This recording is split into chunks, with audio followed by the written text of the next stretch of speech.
NEET விவகாரம் உள்ளிட்ட பல்வேறு பிரச்சனைகள் குறித்து எதிர்க்கட்சிகள் அமளியில் ஈடுபட்டதை தொடர்ந்து மக்களவை பிற்பகல் 2 மணி வரை ஒத்திவைக்கப்பட்டது. காலை 11 மணிக்கு மக்களவை நடவடிக்கைகள் தொடங்கிய போது சபாநாயகர் ஓம் பிர்லா கேள்வி நேரத்தை நடத்த முயன்றார். ஆனால் மாணவர் போராட்டத்தின் போது காவல்துறை மேற்கொண்டதாக கூறப்படும் நடவடிக்கை குறித்த பிரச்சனையை எதிர்க்கட்சி உறுப்பினர்கள் எழுப்பினர். மத்திய உள்துறை அமைச்சர் அமித்ஷா அறிக்கை அளிக்க வேண்டும் என்று எதிர்க்கட்சி உறுப்பினர்கள் வலியுறுத்தினர்.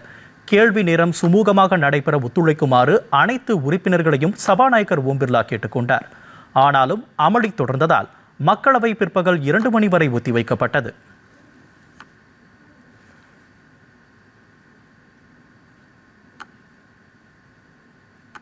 மாநிலங்களவை காலை 11 மணிக்கு அவை கூடிய போது ஜம்மு காஷ்மீரைச் சேர்ந்த பாஜக எம்பி சத்பால் சர்மா 370வது பிரிவு ரத்து செய்யப்பட்டதை நினைவு கூர்ந்தார்.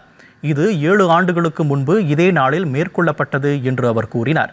இன்று ஜம்மு காஷ்மீரின் வரலாற்றில் மட்டுமல்லாமல் ஒட்டுமொத்த நாட்டின் வரலாற்றிலும் ஒரு வரலாற்று சிறப்புமிக்க நாள் என்று அவர் குறிப்பிட்டார்.